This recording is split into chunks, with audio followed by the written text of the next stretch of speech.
Ah, ils sont déjà là. Ben, on va les oui. écouter. On se reparle tout de suite après. Du directeur national de santé publique, M. Horacio Arruda, du maire de Laval, M. Marc Demers, et du directeur régional de santé publique de Laval, M. Jean-Pierre Trépanier. Monsieur le Premier ministre, à vous la parole. Oui. Bonjour tout le monde. Est-ce que ça fonctionne? Oui. Correct, M. Arruda? Oui. Oui. Donc, écoutez, d'abord, le masque que je porte a été envoyé par Shea Weber. Je peux vous dire qu'il n'est pas rancunier parce qu'en janvier dernier, j'avais proposé de l'échanger. Il m'a quand même envoyé un masque. Et je veux quand même en profiter pour dire, si les Canadiens font les séries, que malheureusement, on ne pourra pas avoir de parade cet été. Donc, je voulais juste être bien sûr là-dessus. Mais on ne travaille pas très fort sur un scénario B. Je voulais vous dire aussi que le masque du Canadien a été fabriqué par Image Folie, une entreprise de la Rive-Sud. Et Marc va aimer ça, le tissu vient de Laval. Donc, j'en profite pour saluer les invités qui sont avec moi aujourd'hui. D'abord, député de Sainte-Rose, Christopher Skeet, qui est aussi mon adjoint parlementaire, Dr Arruda, Marc Demers, donc Marc, le maire de Laval, et le Dr Trépanier, qui est de la santé publique de Laval. Bon, vous le savez, Laval, c'était une des zones les plus touchées durant la crise. J'en profite pour remercier tous ceux qui ont contribué à essayer de minimiser les impacts négatifs. On le sait, entre autres à Laval, on manquait beaucoup d'employés dans beaucoup de résidences. Encore, aujourd'hui, on a du personnel de remplacement qui n'est pas nécessairement à temps plein. Puis, je veux profiter de l'occasion pour remercier Marc pour le travail de la Ville de Laval. La Ville de Laval a rapidement fourni beaucoup de locaux pour avoir, entre autres, des lits de transition. Il y a des employés de la Ville de Laval aussi qui ont fait beaucoup d'appels. Même Marc fait des appels encore, il me disait, à des personnes âgées, soit en résidence, soit qui vivent seules. Donc, une belle solidarité malgré une situation difficile à Laval. Comme je l'avais dit il y a quelques jours aussi, on a envoyé 250 000 masques à Laval. Puis, évidemment, le 6 millions qu'on a annoncé pour les sociétés de transport de la CMM, il y a une partie qui va aller à la STL. C'est important, je le répète, de porter un masque dans les sociétés de transport. Avec la réouverture des commerces lundi prochain, il va y avoir plus de personnes dans nos autobus, dans nos métros. Donc, très important de porter le masque. C'est important aussi, puis on a eu la chance d'avoir une bonne rencontre ce matin, puis la ministre des Affaires municipales, André Laforêt, travaille sur le dossier de voir comment on peut aider aussi financièrement les municipalités. Parce que vous pouvez comprendre, par exemple, qu'il y a eu des pertes de revenus importantes à la Société de transport de Laval. Donc, il y a un déficit qui se creuse jour après jour, semaine après semaine. Donc, j'ai quand même rassuré Marc. Là, on est en train de regarder ce dossier-là. On en parle aussi avec le gouvernement fédéral qui nous disait qu'ils veulent aider les municipalités. Je pense que c'est important qu'on le fasse de façon coordonnée avec le gouvernement du Québec et puis, entre autres, les sociétés de transport. Ben oui, il y a du travail à faire de ce côté-là. Bilan de la dernière journée, 82 décès, donc un total de 3800. Donc, j'offre mes condoléances à toutes les familles des victimes. C'est important, quand on regarde le chiffre, de quand même préciser, il y a 25 des 82 décès qui sont des décès qui datent de plus de 5 jours. Donc, ce n'est pas des décès là, des derniers jours. Concernant le nombre de cas testés positifs, on est rendu à 45 495. C'est une augmentation de 720. C'est important de rappeler que parmi ces 45 000, il y en a au moins 13 300 qui sont guéris. Concernant maintenant les hospitalisations, on est rendu à 1504 personnes hospitalisées, donc une baisse de 41 depuis hier, puis depuis une semaine, ça se trouve être une baisse de 124, donc quand même significatif. Dans les soins intensifs, 176 personnes, diminution de 7, diminution de 14 depuis une semaine. Donc, comme vous le voyez, le nombre de personnes dans les hôpitaux diminue tranquillement. C'est encourageant parce que, oui, on suit le nombre de cas, oui, on suit la transmission, mais comme vous le savez, le premier objectif qu'on a, c'est d'aplatir la fameuse courbe pour éviter de surcharger nos hôpitaux. Donc, de voir le nombre de lits occupés diminuer, c'est une bonne nouvelle. Bon, un sujet, je vais vous parler aujourd'hui, les camps de jour. Beaucoup de courriels, beaucoup de parents qui sont inquiets. Je suis très content de vous annoncer qu'on a le OK, donc le feu vert ou le go de la santé publique pour ouvrir le 22 juin tous les camps de jour. Donc, même date finalement qu'habituellement, 22 juin. Il y a des mesures qui sont proposées pour les camps de jour. Donc, on va avoir des groupes plus petits. Il va y avoir des consignes de distanciation.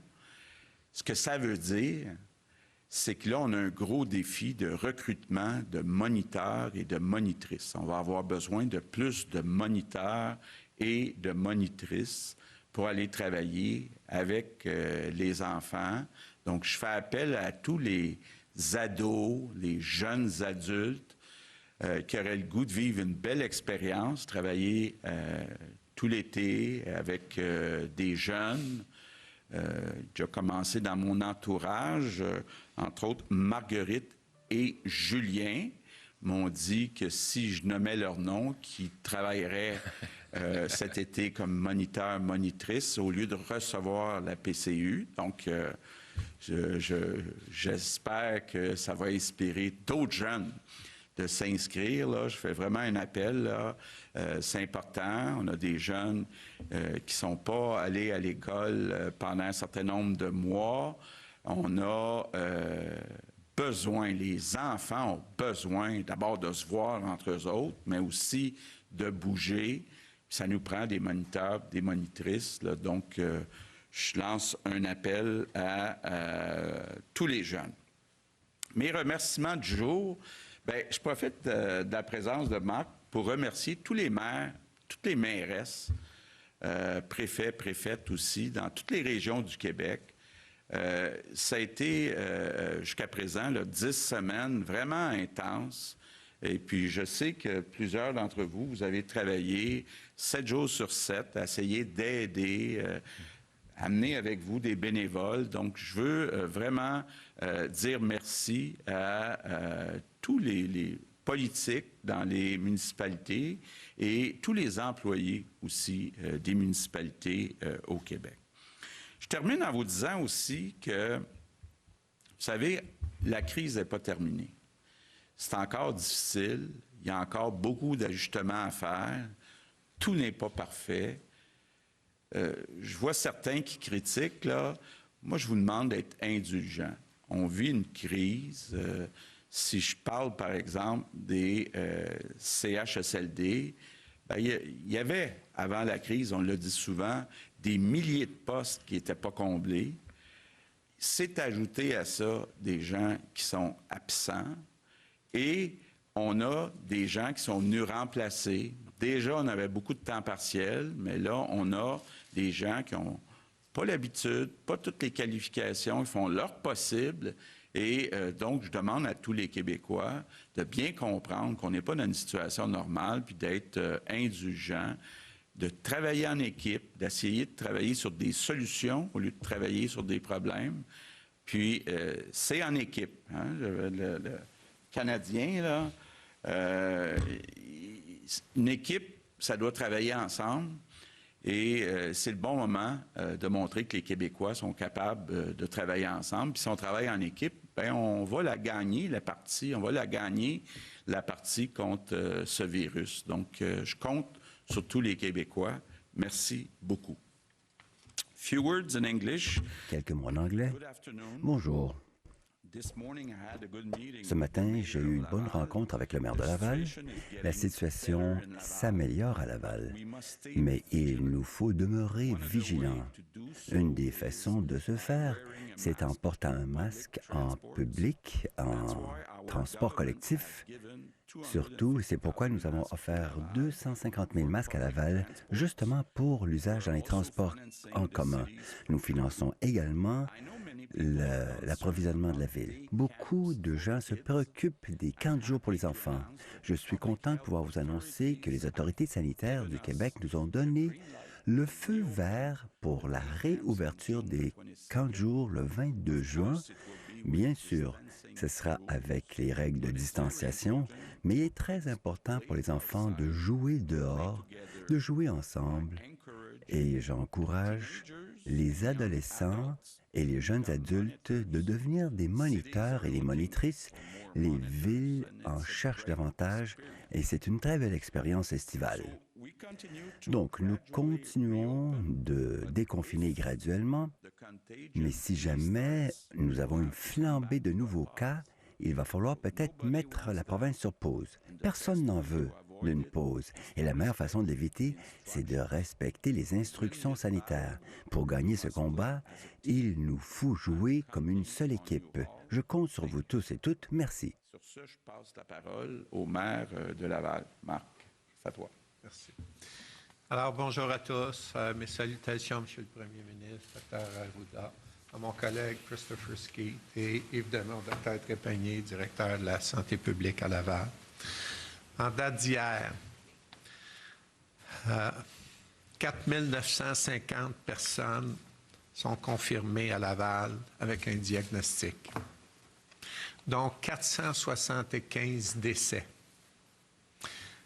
Alors, permettez-moi d'offrir mes plus sincères condoléances aux familles et aux proches des personnes disparues. Je tiens à vous dire merci, Monsieur le Premier ministre. Un merci très sincère pour les 250 000 masques qui seront mis à la disposition des citoyens de Laval.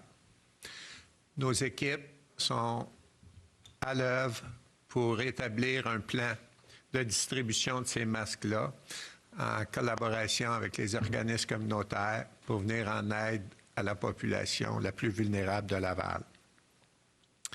Lundi prochain, nous amorçons la première phase du déconfinement à Laval. Plusieurs commerces ouvriront leurs portes. S'il est capital d'encourager nos marchands et nos entreprises locales, il est tout aussi important de continuer à respecter l'ensemble des consignes. La pandémie nous a frappés de plein fouet et a créé un défi humanitaire, un défi sanitaire et économique. À Laval, notre solidarité a permis de créer au cours des dernières années une collectivité animée, solidaire, une économie forte et des finances saines. Je suis persuadé que cette même solidarité est essentielle pour affronter la présente pandémie. C'est ce qui nous permettra d'assurer notre plein rétablissement et de réussir notre relance économique. Je profite aussi de l'occasion pour dire aux Lavallois qui ont eu un diagnostic, s'ils désirent participer aux recherches du docteur Tardif, d'aller dans tous les centres de dépistage, c'est affiché, mais vous pouvez aller sur colcoronet.net pour y apposer votre nom et participer à cette recherche qui, nous l'espérons, pourra être un gage de succès pour trouver des solutions à cette pandémie. Alors, merci de votre attention. Merci. Député, la période de questions, il y a des micros prévus à cet effet. On va, s'il vous plaît, limiter à une question par journaliste pour laisser la chance à tous vos collègues. Première question, Yves Poirier, TVA Nouvelle. Bonjour à tous. Je voulais vous demander sur les camps de jour, évidemment, beaucoup d'attentes Oui. des parents. Monsieur Legault, est-ce que vous avez des données ou des précisions sur le ratio, par exemple, d'enfants? Il y a beaucoup de questions à cet égard, justement, versus les CPE également. Qu'est-ce que vous pouvez dire, justement, pour les camps de jour en matière de ratio d'enfants par moniteur? Comment ça va fonctionner concrètement et précisément? Écoutez, je n'ai pas le chiffre exact. Vous m'excuserez de ne pas l'avoir. Je vais m'organiser pour vous le communiquer dès que quelqu'un peut me l'envoyer ici. Ce qui est clair, c'est ce qui a été fait, c'est pour essayer de s'assurer qu'il y ait moins de groupes gros. Moins d'enfants qui vont être en compte. Ils vont pouvoir rester dans une bulle entre eux, là, mais dans le fond, c'est comme si, moi, grossièrement, c'est à peu près la moitié d'enfants par moniteur, si je me souviens bien. Mais comme les travaux ont cours au point de vue opérationnel, je ne veux pas vous donner de mauvaises informations, mais dans les faits, le principe, c'est de s'assurer à ce qu'il y ait moins d'enfants par petit groupe, d'où l'importance d'avoir plus de moniteurs, ce qui va permettre, à mon avis, de diminuer l'impact de transmission dans ces camps-là. Il faut par contre comprendre que le virus circule. Les jeunes sont quand même des gens qui s'en sortent relativement bien.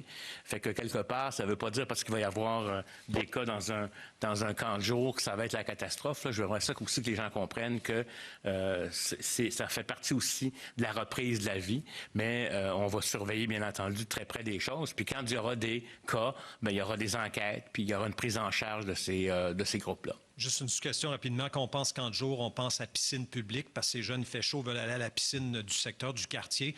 Il n'y a pas d'ouverture prévue encore pour les piscines publiques. Qu'est-ce que vous nous annoncez, M. le Premier ministre? Là? Ça s'en vient. Ça s'en vient. Écoutez, que ce soit les piscines, que ce soit toutes les activités qui n'ont pas encore été réouvertes, on est en train de préparer un calendrier là, qui devrait vous être annoncé dans les prochains jours, mais on y va graduellement. Notre intention, éventuellement, c'est d'ouvrir les piscines, mais on n'est pas encore rendu là. J'ai la réponse. Vous voyez que les gens suivent le point de presse. Le ratio maximum d'encadrement. 40 jours, les 3 à 4 ans, c'est 1 pour 4. Les 5 à 6 ans, 1 pour 5. Les 7 à 8 ans, 1 pour 7. Puis les autres de 9 à 11, 12, 14, 15, 17, c'est 1 pour 10. Le chiffre 10, là, c'est un peu le chiffre qui est retenu dans pas mal d'éléments. Vous avez vu hier qu'on a annoncé les rassemblements à l'extérieur dans les maisons privées à 10.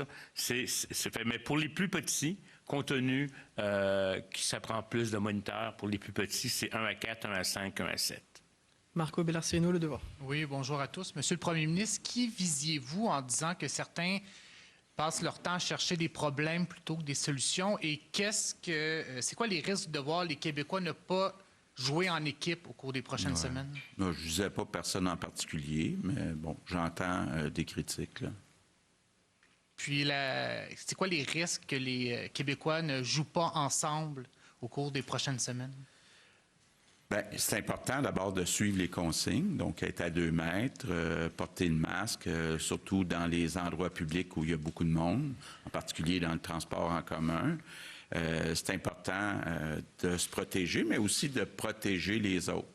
Donc, il y a un aspect qui est plus de responsabilité personnelle à l'égard des autres. Et puis, c'est important que ça soit suivi. Si ce n'est pas suivi, bien, on va être obligé d'arrêter les ouvertures qu'on annonce actuellement, que ce soit les piscines, qu'est-ce qu'on fera éventuellement avec les restaurants, qu'est-ce qu'on fait dans le tourisme. On n'a pas oublié personne, là, mais on y va graduellement. Si malheureusement, les gens ne respectent pas le 2 mètres, puis qu'il y a plus de gens contaminés, puis plus de gens éventuellement qui utilisent les services dans nos hôpitaux, bien, malheureusement, on va être obligé d'arrêter le déconfinement.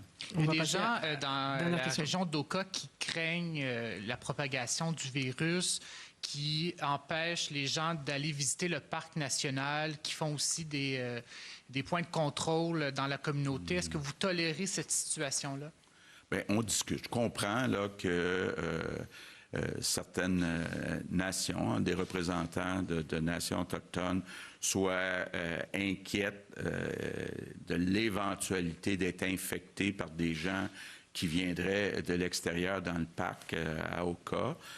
Donc, c'est légitime. On essaie de discuter avec eux autres pour régler ça à l'amiable.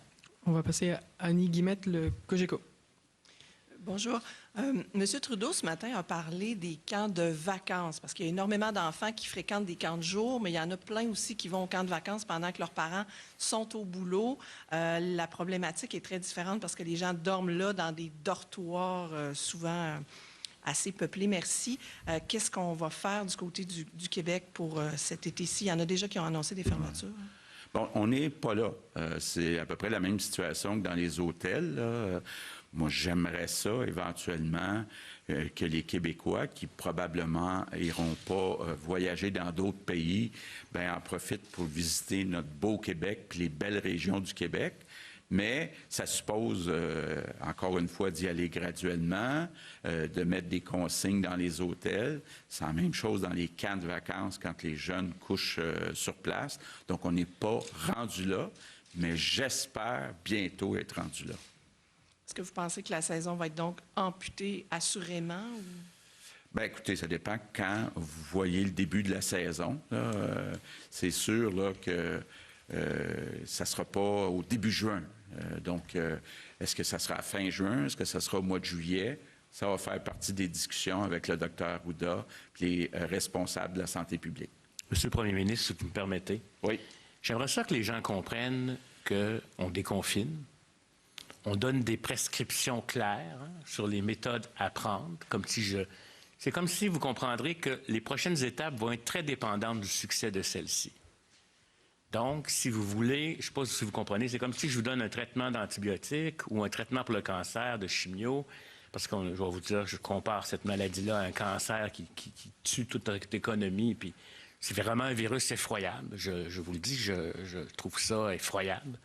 Donc, si on fait ces relâchements-là et qu'on s'aperçoit que les gens, parce qu'ils n'ont pas respecté la prescription, on va être obligé de revenir au stade zéro. C'est comme si le cancer, là, après avoir réussi à le contrôler un peu, là, on va lui redonner de la place. J'essaie de faire cette image-là pour que vous compreniez que vous êtes tous dans l'équipe, comme je disais, vous êtes tous partie prenante de ça, puis que les comportements de certains, puis que si la majorité du monde écoute, il y a toujours des exceptions dans la vie. Mais si la majorité du monde écoute les consignes, on va tous être gagnants. Mais si on se laisse aller, je vais vous le dire, ça va être dur. Ça va être dur, puis ça va être dur avant une deuxième vague, ça va être dur encore dans le courant de l'été. Fait que c'est très sérieux. Il ne faut pas paniquer. On est très content de voir que les gens sont soulagés par, je dirais, les annonces qu'on a faites pour les rassemblements sociaux, parce que la vie, on n'est pas des ordinateurs, on est des êtres humains avec des émotions et des sensations. On a relâché pour que les gens puissent maintenir la santé mentale. L'opération à l'extérieur de Montréal se porte bien actuellement. Dans la région métropolitaine, elle est fragile. Mais partout, il faut écouter les consignes. Parce que nous, on peut le dire, puis vous pouvez agir. Et puis, nous, on applique aussi ce qu'on dit aux gens. Je tiens à le mentionner parce que c'est très important le moment qu'on est en train de vivre. Si ça devient la libération totale, je vais vous dire, on va s'emprisonner au total encore bientôt. Et je pense que ce ne serait pas agréable d'avoir à se réemprisonner avant le 24 juin parce qu'on n'a pas respecté les éléments, parce que notre système de soins est débordé, puis parce qu'on n'a pas collaboré non plus avec les enquêtes qui ont lieu. Je trouve ça important de marquer le point ici, là. On le répète, mais c'est très sérieux. Le directeur national qui s'occupe de la population vous supplie d'appliquer les consignes parce que ce succès-là, il dépend de votre contact social, de votre distanciation physique. Portez le masque, pratiquez l'hygiène respiratoire, mais surtout, faites pas des choses clandestines qu'on va tous regretter. Prochaine question. Oui, bonjour. Hugo Duchesne, Journal de Montréal. Monsieur Legault, pourquoi avoir retiré le scénario de l'école à distance pour la prochaine rentrée en septembre? Ça avait été évoqué la semaine dernière par le ministre Roberge. Est-ce que c'est la grogne que ça a soulevé qui vous a fait changer d'idée à ce sujet-là? Non, absolument pas. Moi, j'ai toujours souhaité que les écoles puissent réouvrir le plus rapidement possible parce que il y a des impacts négatifs importants de ne pas réouvrir les écoles. Je comprends qu'il y a des impacts négatifs de les rouvrir aussi dans le cadre d'une pandémie, mais le fait que des jeunes ne puissent pas voir leurs amis, puissent pas vivre une vie normale, c'est vraiment pas souhaitable. Puis compte tenu de où on est rendu dans la pandémie, je pense qu'on peut, si on respecte les consignes, avoir bon espoir que tous les étudiants vont pouvoir physiquement être à l'école, au cégep, à l'université, à la rentrée au mois de septembre, puis c'est ce qu'il faut viser. Docteur Arruda, pouvez-vous expliquer qu'est-ce qui donne le feu vert? C'est quoi les facteurs que vous regardez? Qu'est-ce qui explique que vous donnez le feu vert au camp de jour? Bien, premièrement, il faut comprendre que les camps de jour, c'est un endroit... Premièrement, c'est un équilibre. Hein? On regroupe une population de gens qui sont jeunes. Premièrement, des jeunes enfants. Les moniteurs, habituellement, ne sont pas dans les groupes à risque, puis habituellement, les moniteurs sont assez en forme et en santé. C'est la première des choses. Donc, si jamais il y avait de la transmission, l'impact de cette transmission-là serait minimal pour les individus comme tels. Bon, est-ce qu'ils pourraient transmettre la maladie à d'autres, etc.? C'est toujours possible, mais on le sait qu'on va avoir de la circulation du virus. Les enfants qui sont dans les camps de jour ou les moniteurs qui font la maladie, qui auront des symptômes, seront investigués. On va s'organiser pour qu'au pourtour de ces personnes-là, il n'y ait pas de transmission, qu'on puisse isoler des personnes, s'assurer que les gens ne soient pas en contact avec des personnes âgées, etc. C'est comme un peu la reprise normale. C'est comme si on avait comme on aurait ouvert les écoles aussi en périphérie, là. Et puis là, il faut balancer aussi. Quel est l'impact chez les enfants de ne pas avoir de vie sociale du tout? C'est bien là, de faire des soupers entre amis pour adultes, mais les enfants n'ont pas de lieu pour être capables de réapprendre à socialiser. Et ça fait partie des apprentissages d'un citoyen comme tel. Donc, c'est pour ça qu'on le fait avec monitoring de la situation. C'est pas un fact... Puis avec des mesures aussi, on diminue la probabilité de transmission. Il y a certains camps de jour, il y a certains camps, pas de jour, mais de camps spécialisés, par exemple, pour des clientèles spécialisées qui pourront réouvrir probablement. Pour ce qui est des camps d'été comme tels, c'est en discussion, en réflexion actuellement, là, mais il y a des camps, par contre, pour des populations à très haut risque de perte d'autonomie ou sociale. Fait que c'est toujours un équilibre, parce que vous le savez, là, on ne pourra pas rester enfermé ad vitam aeternam. Les gens vont s'enfuir, etc. Ils vont le faire de façon clandestine. Fait qu'on fait l'équilibre entre ça. Fait que c'est une analyse, je vous dirais, épidémiologique, en fonction des facteurs de risque. C'est discuté avec énormément d'experts qui ont toutes sortes de points de vue. Mais c'est ici maintenant que c'est plus difficile parce que, je vais vous dire, fermer, c'est simple, on ferme. Réouvrir, c'est à quelle vitesse on va, puis comment on monitore, mais c'est monitorer, mesure, monitorer, mesure, monitorer, mesure. Donc, c'est pour ça qu'on le fait. Prochaine question, la presse canadienne. Oui, bonjour à tous. Stéphanie Marin de la presse canadienne. Monsieur le Premier ministre, on vient de vous entendre lancer un appel aux adolescents pour être moniteurs dans les camps de jour. Sauf que hier, votre ministre de l'Éducation, Monsieur Roberge, n'a pas exclu la possibilité d'avoir des cours cet été pour les adolescents du niveau secondaire pour les préparer à la prochaine rentrée scolaire. C'est pas un peu contradictoire parce qu'ils peuvent pas tout faire, les ados, cet été? Oui. Bien, écoutez, d'abord, ce que Jean-François a dit, c'était un scénario. Déjà, Jean-François a dit, là, il n'est pas question de prolonger l'année scolaire ou de la commencer plus tôt là, de façon généralisée. Maintenant, je l'ai dit souvent, il y a 20-25 des enfants qui ont des difficultés d'apprentissage. Il y en a parmi ceux-là qui ne sont pas allés à l'école depuis 2 mois et demi, qui donc vont avoir une longue période. Est-ce qu'on peut les aider durant l'été à faire un petit peu de rattrapage, un petit peu d'exercice? Ça fait partie des scénarios qu'on regarde, mais ça ne serait pas de façon généralisée. D'accord. Puis, M. Arruda venait de mentionner que chaque étape se bâtit sur le succès de la précédente. Aujourd'hui, on parle de donner le feu vert au camp de jour, mais est-ce que ça s'est bien passé depuis 10 jours dans les écoles primaires qui ont été ouvertes à l'extérieur de la région métropolitaine de Montréal? Est-ce qu'il y a eu des éclosions de COVID-19 dans les écoles primaires? Avez-vous des cas qui vous ont été rapportés? Écoutez, moi, on ne m'a pas rapporté de situation problématique. Il y a eu des cas, il y en a probablement, comme il y en a eu dans des garderies, dans des écoles. Mais la situation... elle n'est pas problématique ici. Puis on va se souvenir aussi, ce qui est très important, des cas chez des enfants heureusement, pour la majorité, ça passe pour un rhume banal ou rien de préoccupant. Moi, à ma connaissance, en tout cas, puis ça se peut que je ne sois pas au fait de tout, parce qu'il se passe beaucoup de choses, mais on ne m'a pas rapporté. S'il y avait eu, par exemple, un professeur ou un enfant qui serait retrouvé hospitalisé ou aux soins intensifs, j'en aurais entendu parler, j'en suis convaincu. Mais l'expérience à l'extérieur de Montréal, tout comme attendu, compte tenu des situations, de la circulation présente, il va y en avoir de la circulation, puis elle va continuer, parce que c'est pas parce qu'ils sont moins à risque et puis qu'ils sont en déclinaison qu'il n'y a pas des cas dans la communauté. Il y a eu des cas un peu partout au Québec, aux Îles-de-la-Madeleine, en Gaspésie, il y en a encore dans le Bas-Saint-Laurent. C'est pas seulement des transmissions de Montréal vers là-bas, c'est que le virus est présent. Mais plus on ralentit les contacts sociaux, plus on évite d'exposer des personnes âgées aussi. Quand on ouvre une école, c'est pas nécessairement... On a pris des professeurs qui sont habituellement en bon état de santé, etc. Moi, on ne m'a pas rapporté de phénomène. Donc ça, c'est encourageant en termes d'éléments. À Montréal, 1, il y a une plus grande densité de population. 2, il y a toutes sortes de groupes d'individus qui peuvent comprendre ou pas les consignes. Le défi est plus grand. Et quand je parle de Montréal, je parle de la communauté Montréal métropolitain. Je m'excuse pour Laval. Là, moi, je demeure à Sainte-Thérèse, à Rive-Nord. Là, fait que je fais partie de ça, parce qu'on a souvent tendance à dire Montréal métropolitain, parce qu'on est ici dans Montréal métropolitain. Bien, là, le risque est plus grand parce que la fragilité du système, là, aéro, là, il est un petit peu en bas d'1, mais il peut facilement monter en bas d'1. Ça veut dire que chaque personne peut en infecter plus qu'une. Puis quand vous personne en infecte 2, par exemple, ça va en infecter 2. Puis plus on est dense, plus on est proche, plus il y a de risques. C'est pour ça qu'il faut être beaucoup plus prudent dans la région métropolitaine, mais il faut être prudent partout. Même à Québec, si on se met à partir, bien, comme il y a du virus chez certaines personnes, même des asymptomatiques, ça peut se faire. Donc, étape par étape, effectivement. Analyse par analyse. Puis mes directeurs de santé publique aussi regardent clairement ce qui se passe sur leur territoire. Tel quartier, tel quartier, tel quartier.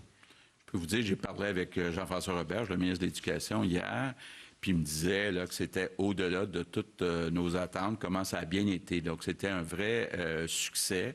On s'attendait à ce que ça soit peut-être difficile à certains endroits, mais ça s'est très bien passé. Donc, c'est encourageant pour le mois de septembre. Puis à la fois, les parents, si vous me permettez, puis les enfants étaient heureux. Ça vous démontre l'aspect santé mentale, psychologique des parents. C'était comme une délivrance de pouvoir être un peu plus libéré du rôle de parent continuellement, tout en étant responsable. C'est pas ça, là, mais c'est parce que c'était comme un enjeu. Puis les enfants étaient tellement heureux de revoir leurs amis.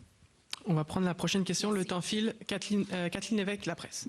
Bonjour. Bonjour. Monsieur le Premier ministre, je vais vous parler d'argent puisque vous parlez de camp de jour. Quand on a fait appel aux jeunes pour qu'ils viennent être embauchés, là, travailler donc dans les camps de jour, plus de moniteurs, ça coûte plus d'argent. C'est souvent les municipalités. Monsieur Demers pourrait le confirmer. C'est les municipalités qui, en général, assument une large part de ces coûts-là. Qu'est-ce que votre gouvernement va faire? Oui, bien, écoutez, on est en train de le regarder, mais effectivement, il y a plusieurs maires qui nous ont dit on a 2 défis devant nous. 1, ça nous prend plus de moniteurs et de monitrices parce que les groupes sont plus petits. 2, on a un compétiteur qui s'appelle la PCU, qui fait qu'on est payé pour rester à la maison. Donc, pour l'instant, on n'exclut rien, mais c'est possible que le gouvernement du Québec doive aider les municipalités pour s'assurer que tous les enfants qui veulent aller à un camp de jour puissent y aller. Donc, c'est regardé actuellement par la ministre des Affaires municipales avec l'ensemble des municipalités. Est-ce qu'on a déjà une estimation d'un coût supplémentaire? Non, on travaille là-dessus. Sinon, vous travaillez sur... Est-ce que vous avez une estimation de ce que pourrait coûter une aide supplémentaire aux municipalités? Pas encore. Mathieu Bellumeur, Radio-Canada. Je vais rebondir là-dessus. Est-ce que vous avez une estimation des municipalités qui vont être capables d'offrir des camps de jour dans ces conditions-là, du nombre de moniteurs? Est-ce qu'on doit doubler le nombre de moniteurs? Avez-vous... Bien, c'est à peu près ça. Il faudrait comme doubler le nombre de moniteurs. Donc, c'est un grand défi. C'est un grand défi. C'est pour ça que je lance un appel aujourd'hui. Je sais que d'un certain côté, on a un taux de chômage qui est plus élevé qu'à l'habitude, beaucoup plus élevé qu'à l'habitude. Donc, il y a des personnes qui sont disponibles, incluant chez les ados et chez les jeunes adultes. Il y a la PCU là, qui peut-être est un peu incitative à rester à la maison. Donc, il y a un défi. Il y a un défi. Je ne dis pas qu'on va être capable de combler tous les postes de moniteurs, monitrices. C'est une des raisons pourquoi je lance un appel spécial aujourd'hui. Il y a le président de l'Association canadienne qui représente la santé publique. Il dit que le système de santé va trop rapidement au Canada pour déconfiner, s'inquiète d'une éventuelle deuxième vague, qu'on n'ait pas tout ce qu'il faut pour faire face à une deuxième vague. Est-ce qu'on prépare cette deuxième vague-là en même temps qu'on déconfine? Parce que ce n'est pas impossible qu'il y en ait. Oui.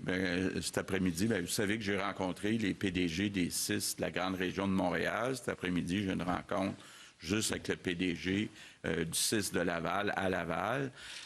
L'idée, c'est justement de préparer la suite des choses. Le grand défi qu'on a, c'est un défi de personnel.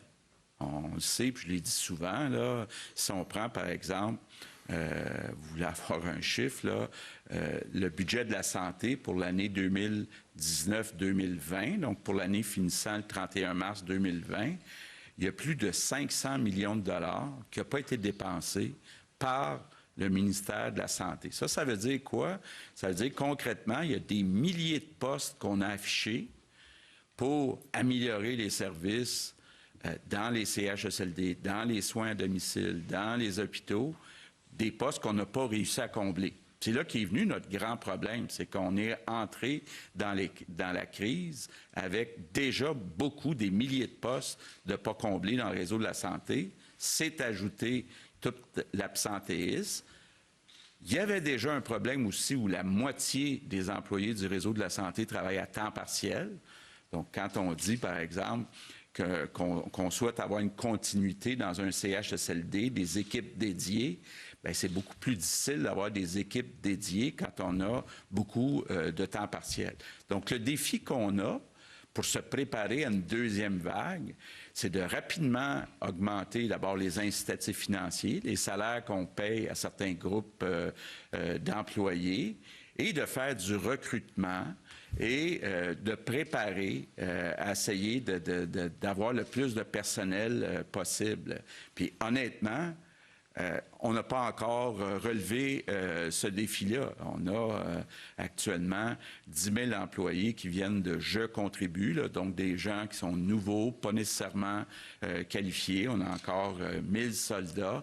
Donc, on a tout un défi pour la deuxième vague. Puis je dirais, en plus de ça, on a des employés qui sont fatigués. Puis je les comprends. Là. Puis en passant, d'ailleurs, la grande majorité, là, ils vont avoir le droit à leurs vacances. Là.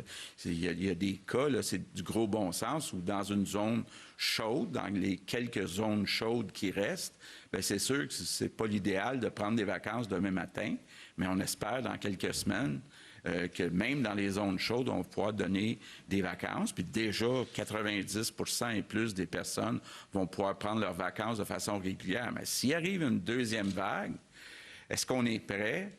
Bien, pas encore. Là. Il faut vraiment travailler fort à attirer du personnel, attirer, entre autres, beaucoup de préposés aux bénéficiaires, des infirmières à temps plein, des infirmières auxiliaires à temps plein. Donc, il y a encore beaucoup de travail à faire. On va passer en anglais. Rob Lurie, de CTV. Bonjour, M. Legault. Comment allez-vous? Je vais bien, merci. Pourquoi est-ce important que nous ouvrions des camps de jour et sommes-nous préoccupés que cela et des mesures telles que la permission des rassemblements extérieurs, est-ce que cela ne pourrait pas mener à une augmentation du taux d'infection? Réponse. Il nous faut être prudents. C'est pourquoi nous procédons de façon graduelle. On n'ouvre pas les restaurants, on n'ouvre pas le Centre Bell à Montréal et pas plus à Montréal avec le Rocket. Donc, il est important que les gens restent à 2 mètres les uns des autres, qu'ils portent un masque quand ils se rapprochent des autres. Donc, il est très important que nous continuions d'être maîtres de la situation, surtout du nombre de personnes dans nos hôpitaux. Je suis content de voir qu'on a 100 personnes de moins dans les hôpitaux comparé à la situation qui prévalait il y a une semaine. Mais il ne faudrait pas que cette courbe fléchisse vers le haut. Question. Monsieur Arruda, pour les camps de jour, Vous disiez auparavant qu'il est important que les camps de jour ouvrent. Pourriez-vous expliquer pourquoi en anglais, s'il vous plaît?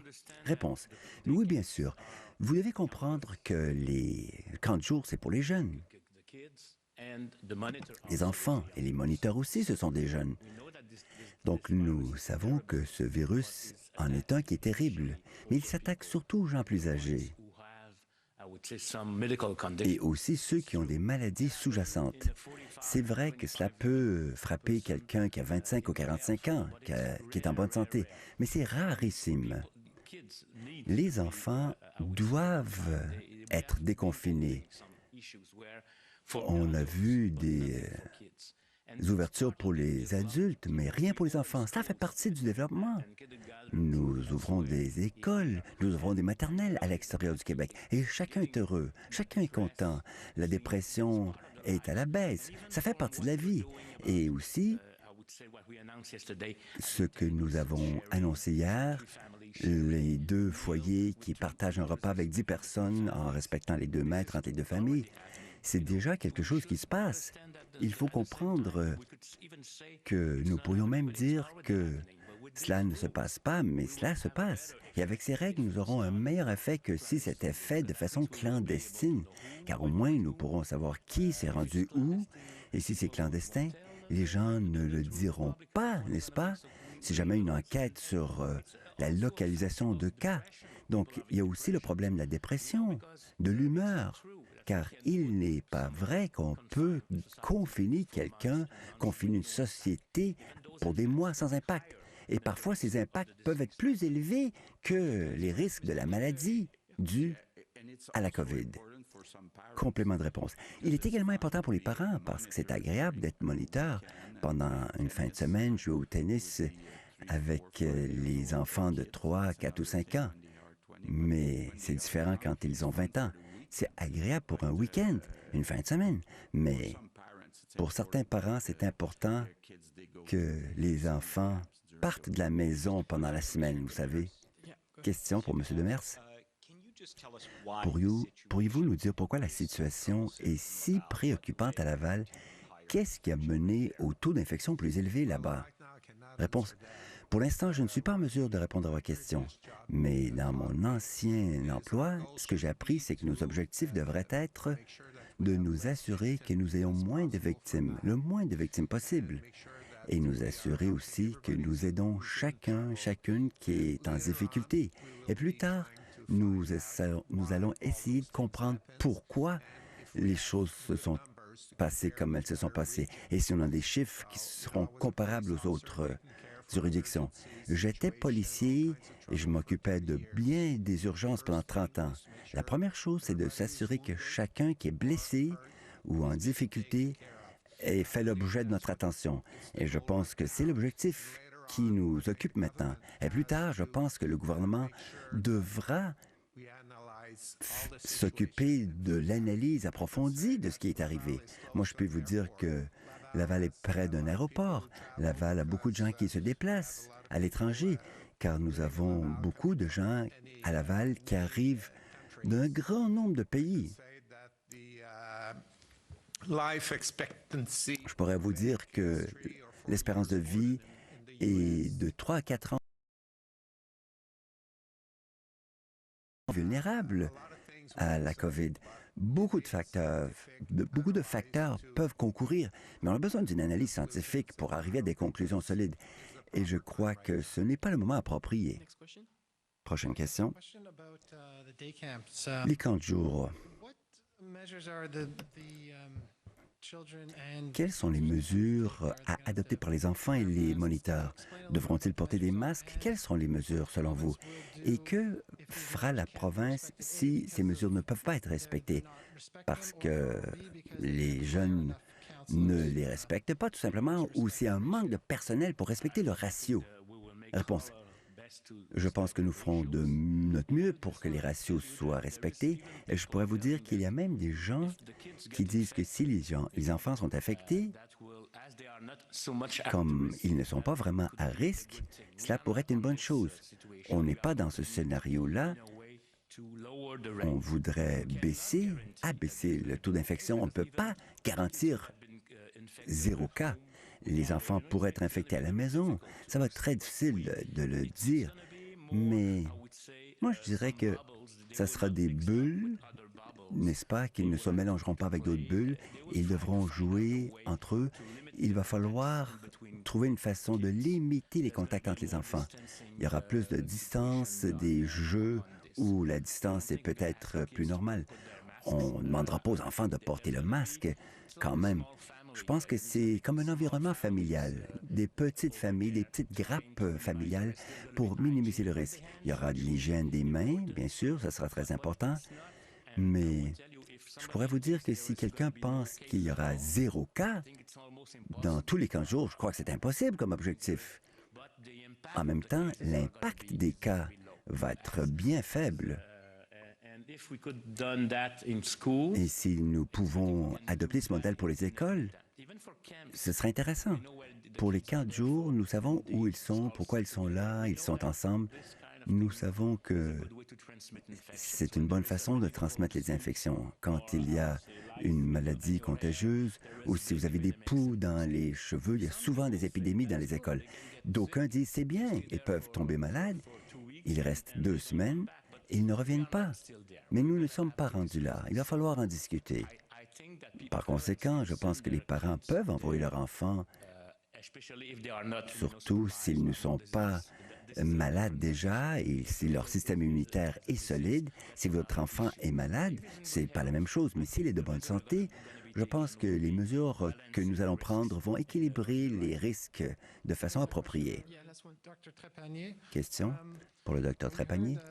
Nous avons entendu que les travailleurs de la santé vont de zones rouges à des zones vertes, surtout le soir, dans des salles de natalité et des zones où les mères récupèrent après l'accouchement. Que dites-vous face à cela? Est-ce que les employés sont demandés par leurs supérieurs hiérarchiques de se comporter ainsi? Réponse.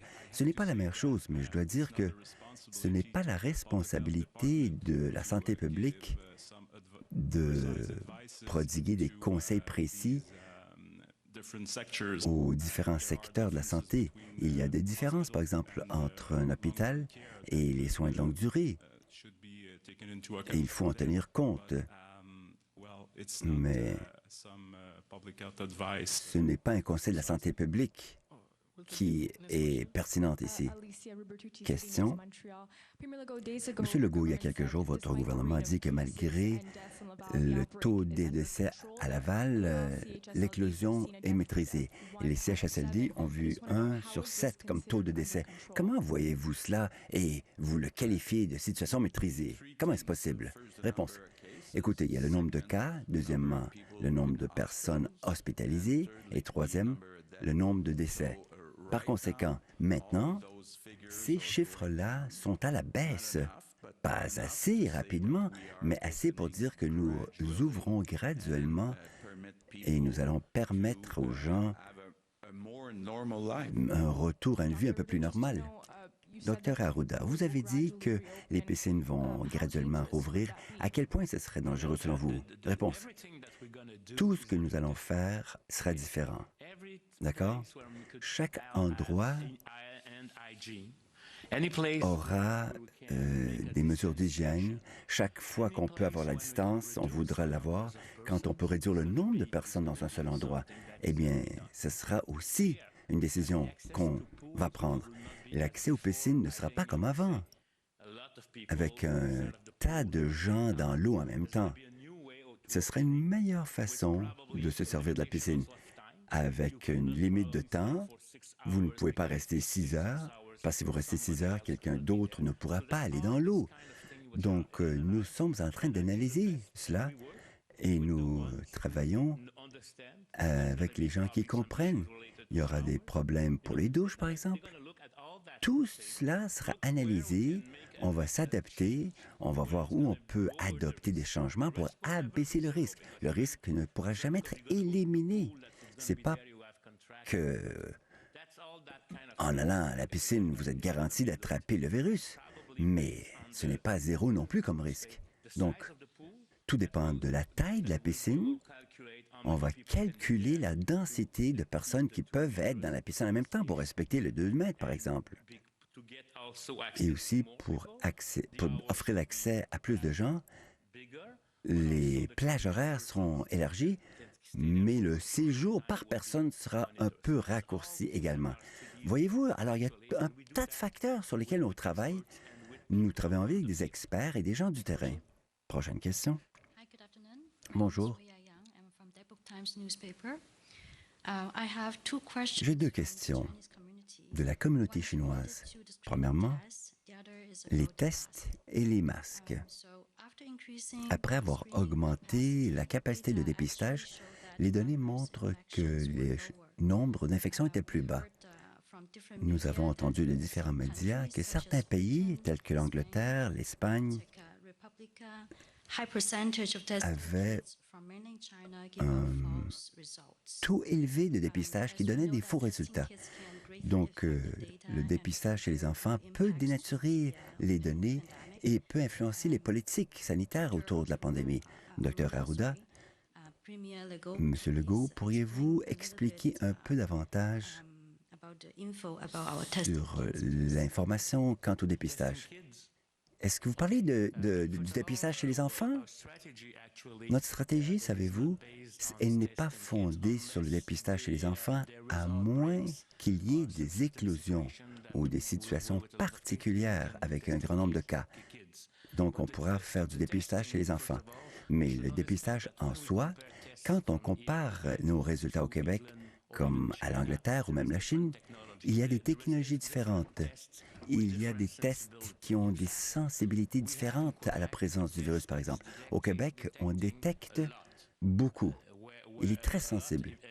Et donc, quand nous le faisons sur des gens qui sont malades, nous trouvons même des fragments de virus après qu'ils se soient rétablis. Donc, notre test est extrêmement sensible à la présence virale. Mais la réponse pour votre question, pour comprendre ce qui se passe, c'est les études sérologiques. Donc, nous allons prendre un échantillon de sang de différentes populations et analyser s'il y a la présence d'anticorps contre le virus. Donc, est-ce que ce sont des anticorps récents ou des anticorps qui sont là depuis quelque temps? Et donc, par conséquent, cela fait une autre conclusion. C'est avec ce genre de renseignements que nous pourrons mieux comprendre la situation qui prévaut. Il y aura des études particulières qui seront effectuées pour mieux comprendre comment le test réagit avant les symptômes, pendant les symptômes et après. Donc, il y aura une multitude d'études qui seront effectuées ici au Québec en collaboration avec le gouvernement fédéral. Et le test, je pense, a été autorisé la semaine dernière, si je comprends bien, car des fois, j'ai un problème avec le temps. Je ne sais même plus quel jour on est, puisque je travaille sans arrêt. Mais ces études seront effectuées au mois de juin au Canada comme au Québec. Anthony Nerestan from CBC. Hello, everyone. My first question is regarding Ma première question, c'est sur les tests. Nous sommes en train d'assouplir les restrictions, mais nous n'avons pas atteint nos cibles de façon fiable quant aux tests. Nous n'avons pas 14 000 tests par jour. Alors, comment expliquer la contradiction? Je vais offrir des éléments de réponse et je cède le micro après. Le jour avant-hier, le dernier chiffre que nous avions, nous étions à plus de 12 000 tests par jour. Je ne suis pas content, j'aimerais me rendre à 14 000 et j'espère que nous pourrons franchir ce seuil bientôt. En même temps, au moment où on se parle, nous sommes un des endroits au monde où nous procédons au plus grand nombre de tests. Plus que les États-Unis, plus que la France, plus que le Royaume-Uni. En fait, nous dépassons presque tous les pays. Mais c'est vrai que moi, j'aimerais qu'on atteigne 14 000. Il est important, car j'entends des gens dire que nous ne faisons pas ces tests. C'est pas tout à fait vrai. Nous faisons plus que 90 % des autres pays du monde. En même temps, moi, j'en veux plus. Et je veux que nous franchissions le seuil de 14 000 tests par jour. Et je suis un peu impatient à cet égard. à vous dire la vérité. Complément de réponse. Je pense que le premier ministre a raison d'être impatient, tout comme moi je le suis. Il y a bien des questions autour de la capacité. Il n'y a pas une seule raison, mais nous augmentons la cadence et nous le ferons davantage. Et je sais que la docteur Tam, a dit qu'au Canada, c'est environ 60 000 tests qui seront utilisés. Nous avons eu déjà 13 000 une journée, mais nous voulons stabiliser le nombre par jour. Il y aura toujours des variations. C'est impossible d'être aux 14 à chaque jour. C'est de l'humain. Mais on voudra franchir. Et même ce 14 000 comme seuil, c'était il y a une semaine ou deux avant. Nous en avons davantage à planifier. Mais c'est une machinerie à roder, savez-vous. Et donc, il y a des gens qui se sont vus refuser.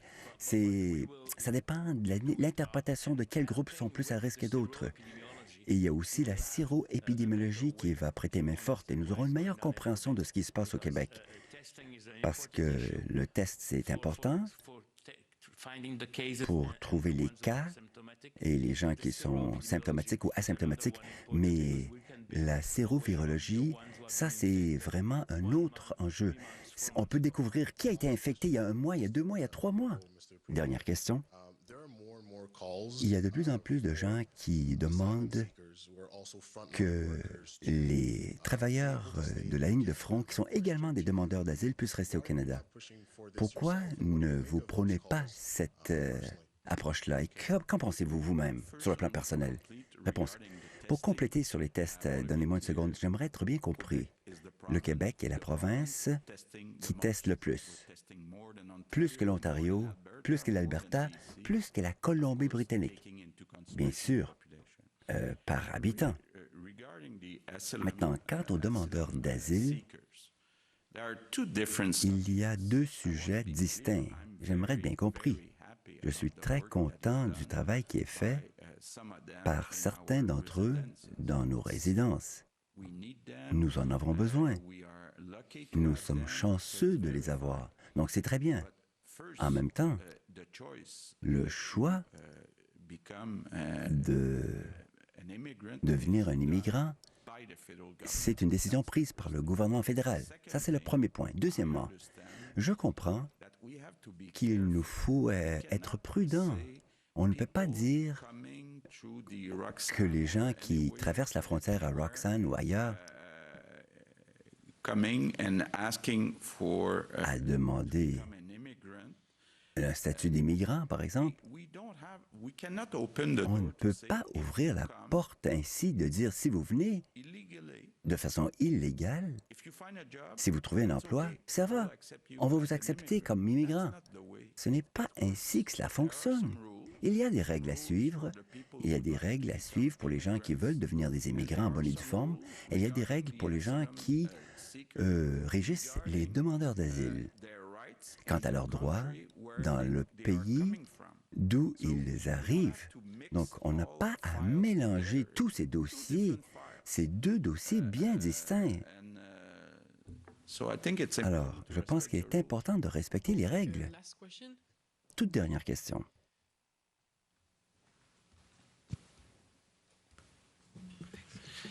Dan Spector. Bonjour. Donc, rapidement, sur les masques, vous avez été très clair que c'est fortement recommandé, mais pas obligatoire. À Côte-Saint-Luc, à Montréal, ils veulent adopter un règlement municipal pour rendre obligatoire le masque dans les magasins et les espaces intérieurs. Qu'en pensez-vous? Réponse. Nous n'excluons pas de le rendre obligatoire partout, mais pour l'instant, avant tout, on veut s'assurer que ces masques... Nous disons au revoir aux gens de la première chaîne. Nous continuons sur RDI. À tout de suite.